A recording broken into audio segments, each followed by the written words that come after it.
Saudara, pemerintah Kota Solo mulai menguji coba makan bergizi gratis di 3 sekolah dasar mulai Kamis besok. Wakil Presiden terpilih Gibran Rakabuming Raka menguji coba makan bergizi gratis dengan anggaran Rp15.000 per porsi di Kabupaten Bogor, Jawa Barat. Pemerintah Kota Solo akan menguji coba program makan bergizi gratis mulai Kamis besok. Pemkot Solo akan menggandeng pihak swasta dalam uji coba di 3 sekolah dasar. Sekretaris Daerah Pemkot Solo menyebut pihak swasta dilibatkan dalam pengadaan makan bergizi gratis karena tidak masuk dalam APBD 2024. Dari salah satu yang khusus swasta ya, itu nanti ada 2 tahap loh, tahap 1, tahap 2. Tahap 1 nanti kelihatannya mulai 25 Juli, berarti kapan? Kamis ya? Kamis. Iya, Kamis. Itu ada 3 sekolah. Anggaran Pak per porsinya itu nanti akan berapa gitu sudah di... Nah, itu saya belum terinfo ya, hanya kemarin ya masih kisaran seperti yang direncanakan Mas Gibran kemarin. 2 di antara 3 sekolah yang disiapkan untuk uji coba makan bergizi gratis di Solo adalah SD Negeri Jagalan dan SD Negeri Tugu. Kedua sekolah ini sebelumnya sudah diberitahu oleh pihak swasta yang akan bertanggung jawab pengadaan makanan bergizi gratis. Tentunya karena kami mempunyai 6 kelas, yang kami siapkan itu ya 6 kelas. Sejumlah kurang lebih 160-an siswa. Kalau pelaksanaannya pas istirahat pertama atau bagaimana? Pelaksanaannya nanti setelah kira-kira jam 9-an. Setelah jam 9 itu baru dilaksanakan. Wakil Presiden terpilih Gibran Rakabuming Raka memastikan harga makan bergizi gratis dipatok di kisaran Rp15.000. Gibran membantah anggaran makan bergizi gratis dipotong jadi Rp7.500 per anak. Gibran mengeklaim uji coba makan bergizi gratis di sejumlah sekolah di Sentul Bogor menunya lengkap. Gibran menyebut menu makanan untuk generasi penerus bangsa tidak boleh pelit. Kosnya itu Rp14.900, sudah termasuk ayam, nasi, sayur, buah-buahan sama susu. Jadi menunya lengkap sekali dan ini juga sekaligus mengklarifikasi statement beberapa orang ya bahwa anggarannya akan dipotong sampai Rp7.500, itu tidak benar. Jadi kalau untuk anak-anak kita, untuk para generasi-generasi penerus, kita tidak boleh pelit-pelit. Jadi hari ini Rp14.900. Di Solo, Jawa Tengah, pemerintah setempat akan menguji coba makan bergizi gratis dengan anggaran Rp7.500 per porsi. Wali Kota Solo Teguh Prakosa menyebut anggaran itu cukup untuk makan bergizi di Kota Solo. Wali Kota Solo mengeklaim dengan anggaran Rp7.500 sudah memenuhi nasi, sayur, dan juga lauk pauk. Wali Kota Solo menyebut beberapa sekolah sudah memiliki tradisi makan siang bersama dengan menu beragam dan harga terjangkau. Kan ada makan ya hari Jumat. Anggap saja itu Jumat berkah. Ya, mestinya dengan kesederhanaan tetapi mutu kualitas makanannya ya tidak kalah. Nah, 7,5 kalau di Solo jalan. 7,5 itu yang di Solo jalan. Betul jalan. Maka ini kesempatan yang baik, kita sudah memulai, tinggal nanti Pak Sekretaris Dinas menjadwalkan beberapa sekolah, nanti kami akan meninjau.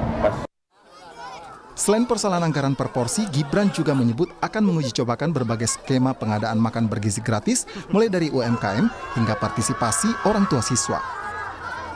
Nanti akan kita coba uji coba terus sampai bulan Oktober ya Bu Catherine ya. Jadi nanti menunya tiap hari berbeda dan nanti kita pengen mendapatkan masukan dari anak-anak, dari murid-murid, orang tua murid, guru-guru, komite, siapapun, ahli gizi juga silahkan. Jadi nanti kalau ada yang kurang, ada yang perlu dievaluasi akan segera kita follow up. Dan kita juga nanti sampai bulan Oktober akan mencoba berbagai skema. Ada yang mungkin memanfaatkan UMKM, warung-warung kecil, warteg, ataupun catering-catering kecil. Dan juga mungkin memungkinkan juga mungkin orang tua murid ikut bergotong royong untuk menyajikan makan siang gratis ini.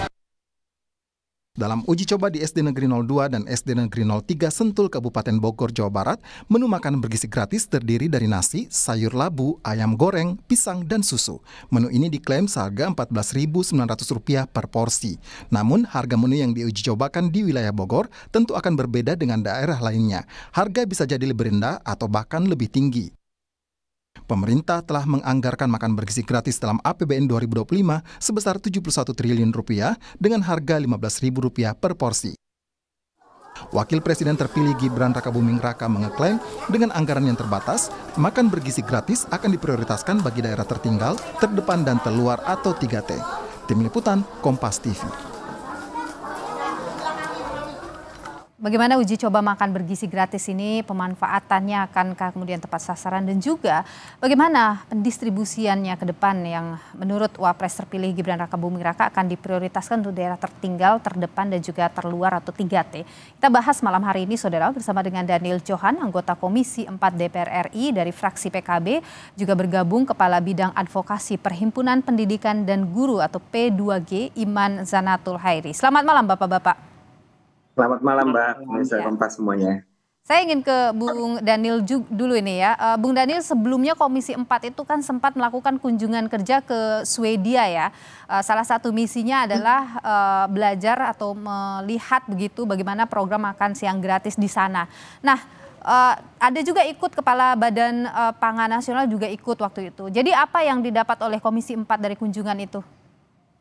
Nah, saya mohon maaf karena saya nggak ikut, jadi saya belum paham update-nya Mbak untuk yang kunjungan ke sana. Oke, tapi sejauh ini Komisi 4 apa yang disoroti terkait dengan program makan siang gratis ini, tentu dari sisi pangannya? Ya, yang pertama tentu tujuan dari niat baik pemerintahan berikut adalah kan meningkatkan gizi ya, sehingga menurut saya program ini menjadi baik kalau memang nanti akan ada parameter-parameter yang jelas bahwa setelah sekian lama, apakah 3 bulan pertama, apakah nanti 1 tahun, apakah program ini memang punya signifikan yang cukup dalam meningkatkan gizi sasaran anak-anak yang memang mendapat program ini. Ya. Nah, itu pun kita belum tahu nih sekarang ukurannya itu apa. Apakah berat badan per dibanding tinggi misalkan. Apakah ada unsur lain yang memang mungkin ahlinya itu yang harus memberikan jawaban. Yang kedua, ya kita tentu program ini kita belum jelas banget. Tadi kan antara 15.000, 7.500. Nah, apakah anggap 15.000 itu apakah memang bisa memenuhi gizi yang cukup atau yang diharapkan dari program ini. Nah, sekali lagi memang itu ahlinya, ahli gizi itu yang harus memberikan jawaban. Yang ketiga tentu yang penting adalah teknis ya. Karena teknis juga masih bentuk simulasi-simulasi yang masih belum firm diputuskan ya. Tetapi saya rasa teknis untuk penyebaran program ini menjadi sangat penting. Karena apa? Karena kan ini harian kan. Nah, hariannya itu bukan 1.000, 2.000, 100.000, sejuta orang. Ya.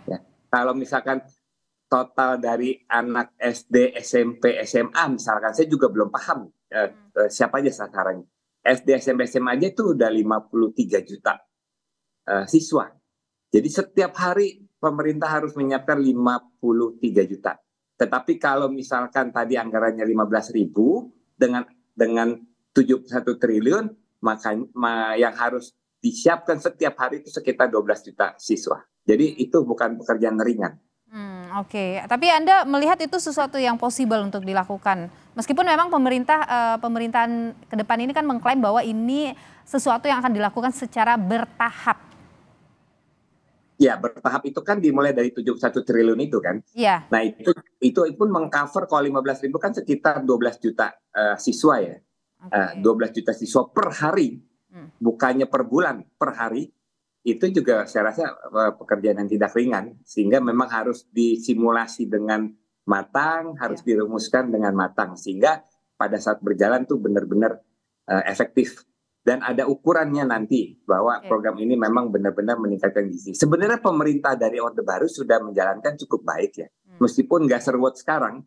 Dulu kan di posyandu di sekolah-sekolah kan kita ada makan kacang hijau gratis. Nah, juga seberapa efektif itu meningkatkan gizi. Oke, Bung Daniel, tadi Anda menyebut soal 12 juta ya yang akan per hari itu.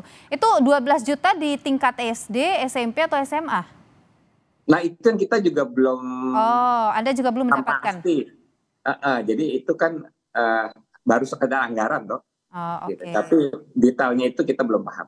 Oke, baik. Saya ingin ke Mas Iman dulu nih. Mas Iman, gini, ini kan sebenarnya targetnya adalah untuk pemenuhan gizi siswa gitu ya, yang kemudian ini diharapkan siswa ini kemudian dengan pemenuhan gizi yang baik, dia bisa fokus belajar, ya ujung-ujungnya adalah menciptakan generasi emas. Tapi kalau kita lihat dari simulasi yang sudah dilakukan, Anda dari perwakilan guru merasa ini sesuatu yang Anda melihatnya optimistis tidak sih ini berjalan kemudian dan benar-benar sesuai dengan tujuan tadi targetnya, ini pemenuhan gizi siswa? Kalau kami melihatnya optimis sekaligus pesimis ya, karena tentu saja perdebatan mengenai makan siang gratis ini menurut kami yang masih sepi itu soal kajian risetnya ya. Harusnya kita kencang di kajian risetnya sehingga semuanya ada landasannya baik dari sisi anggaran, teknis maupun dari sisi gizi. Mungkin tadi yang dicontoh soal Finlandia itu kalau kita baca beberapa literatur, praktik di Finlandia itu mengukur bahkan sampai hari di mana anak-anak ini diketahui gizinya menurun. Maka harus ada intervensi di hari-hari tertentu. Jadi kita butuh detail semacam itu. Makanya kalau di Indonesia kita malah berdebat soal 15.000 apa 7.500 gitu. Menurut saya itu tidak lengkap. Dan yang kedua, sebagai warga sekolah gitu saya ingatkan kembali bahwa jangan sampai makan siang gratis itu merepotkan guru. Kami berharap tidak direpotkan terlalu berat dengan makan siang ini karena kegiatan sekolah kan cukup banyak. Merepotkan bagaimana, Bung Iman, yang Anda khawatirkan? Apa yang Anda khawatirkan? Iya, kalau guru dilibatkan secara teknis, mereka ini kan punya jam pelajaran ya, harus mempersiapkan dan lain sebagainya. Kalau itu dilakukan oleh guru di sekolah. Soal distribusi begitu? Iya betul, distribusi yang di sekolah juga ya termasuk, ataupun distribusi dari luar ke dalam, saya kira itu akan sangat mengganggu pembelajaran, itu potensial besar lagi. Oh oke. Jadi lanjut. Selain itu juga kabar bahwa ini akan menggunakan dana BOS, ini juga kami khawatir. Semoga saja 71 triliun itu tidak menggunakan skema dana BOS, karena kita tahu baru-baru ini bahwa guru-guru honorer yang digaji dengan dana BOS ini malah uangnya malah disunat gitu sebelum ada makan siang. Jadi sangat ironis kalau makannya guru itu disunat demi makan siang gratis yang belum tentu bergizi gitu. Jadi yang kami harapkan bahwa itu harus diuji coba. Kami mendengar tadi di tayangan bahwa ini akan diutamakan daerah 3T misalkan. Bahwa ya jadi benar mungkin hitungannya adalah hitungan siswa yang dipakai ya. Mas Iman, maaf saya potong Anda. Anda kekhawatiran bahwa ini dana BOS, apakah memang dari para guru-guru mendengar bahwa kemungkinan akan menggunakan dana seperti itu? Iya, sampai kemudian ada keluar statement mengenai 71 juta, kami kan masih diberitahu bahwa ini kemungkinan dana BOS dan lain sebagainya gitu. Ini dana BOS saya sudah kurang, apalagi kita lihat bahwa dana BOS potensi korupsinya sangat tinggi. Ini jangan sampai kita ikut di dalam sebuah skema pembiayaan yang membuat kita terlibat malah para guru ini keluar dari tujuan utamanya mengajar di sekolah. Oke. Bung Daniel, meskipun Anda tidak ikut dalam kunjungan kerja ke Swedia kala itu, tapi tentu sudah ada penyampaian begitu ya yang disampaikan di internal Komisi 4 terkait dengan hasil kunjungan pada saat ke Swedia itu. Apa yang kemudian dari Swedia itu bisa dipetik, utamanya yang tadi kekhawatiran-kekhawatiran muncul soal anggaran, soal distribusi dan sebagainya? Ya, makasih. Pertama justru saya waktu itu malah meskipun nggak langsung ya, konfirmasi dari kawan-kawan bahwa kunjungan itu nggak ada hubungannya dengan persoalan makan gratis. Jadi itu bukan studi melihat makan siang gratis di sana? Yang saya dapat konfirmasi itu, tetapi memang urusan lain, masalah persoalan bagaimana ketahanan pangan, mempertahankan dalam rangka mewujudkan kedaulatan pangan nanti. Gitu. Jadi nggak ada hubungan. Nah yang kedua, jadi catatan penting dari Mas Iman itu yang benar-benar harus mendapat perhatian pemerintah. Kajian ilmiah yang matang. Karena belakangan ini pemerintah sangat sering melakukan suatu program tanpa kajian. Akhirnya programnya acak-acakan. Nah, sehingga pengalaman itu jangan terulang, kita berharap. Nah, sehingga masukan tadi menjadi penting. Mumpung kita ada waktu, lakukan kajian yang mendalam secara utuh, bagaimana ini bisa benar-benar meningkatkan gizi yang diharapkan, tidak lagi ada stunting. Itu semua harus dikaji oleh para ahlinya, termasuk mungkin nanti sampai persoalan teknis di anggaran ya. Oke, Bung Daniel, maaf saya ingin tanyakan soal ini. PKB sendiri begitu ya, itu bagaimana sih sikapnya dengan makan siang gratis ini? Secara prinsip dalam konteks meningkatkan gizi kita tentu setuju ya. Nah, tetapi kan kita belum tahu skema pastinya. Jangan sampai program makan gratis ini ternyata juga tidak meningkatkan gizi misalkan. Kalau kita nggak paham apakah memang 15.000 atau 7.500. Kita kan juga harus mendapat masukan dari ahlinya, nanti ahli gizi. Kita juga tentu kalau PKB pasti tidak setuju kalau ini bagian dari dana BOS. Oke, tetap punya sikap lah di salah situ satunya. Ya. Jadi kita harus ngerti dulu skemanya seperti apa. Oke, baik. Saya ke Bung Daniel. Bung Iman tadi Anda mengkhawatirkan banyak hal ya terkait dengan makan siang gratis ini, termasuk beban kepada guru begitu. Nanti jangan sampai dibebankan kepada guru. Kalau kita bicara sekarang ini dalam sistem pendidikan kita yang sekarang, seberapa besar beban kepada guru yang dirasakan? Iya, memang beban kerja itu sedang menjadi kajian kami, apalagi di era digital ini para guru mengalami beban digital. Jadi ada double beban ya. Dia rapatnya online juga, tapi dia harus mengisi aplikasi, dia juga bebannya lebih daripada 30 jam. Jadi tidak ada waktu untuk belajar dan lain sebagainya. Yang kami harapkan sebetulnya ekosistem sekolah ini dengan kedatangan program makan siang gratis, itu menjadi ekosistem yang baik. Nah, makanya kemudian kita harus mencegah kemungkinan-kemungkinan itu dengan apa? Dengan kajian. Nah, P2G sempat menelusuri ya beberapa negara-negara yang memang menerapkan ini. Ada yang gagal dan ada juga yang berhasil. Oke, di mana itu? Belanda, Denmark tidak menerapkan. Yang menerapkan itu seperti tadi Finlandia, Estonia, Swedia, Latvia, Lithuania. Nah, ada pernah satu kegagalan karena tidak memperhatikan aspek sosial. Misalkan di Amerika Serikat, beberapa sekolah ini menutup program makan siang gratisnya. Karena ternyata anak-anak ini tidak mau mendapatkan makan siang gratis karena gengsi. Karena itu menjadi label bantuan sosial. Jadi maaf nih makanan kamu jelek mungkin seperti itu. Nah ini menurut kami harus diantisipasi. Itu yang mungkin tadi kita sebut ya Pak Daniel ya. Bahwa kajian ini ada banyak, bukan cuma anggaran. Ada kajian budaya juga, ada kajian sosial. Jadi ini yang kami harap tidak menimbulkan masalah di lapangan. Baik, jadi makan siang gratis atau makan bergizi untuk siswa ini harus dikaji tidak hanya dari sisi anggaran tapi juga tentu adalah budaya, kemudian beban guru, bagaimana kemudian proses distribusi nanti, ini yang harus diperhatikan. Terima kasih Bung Iman Zanatul Hairi dan juga Bung Daniel, anggota Komisi 4 fraksi PKB, sudah berbagi pandangan di Sapa Indonesia Malam.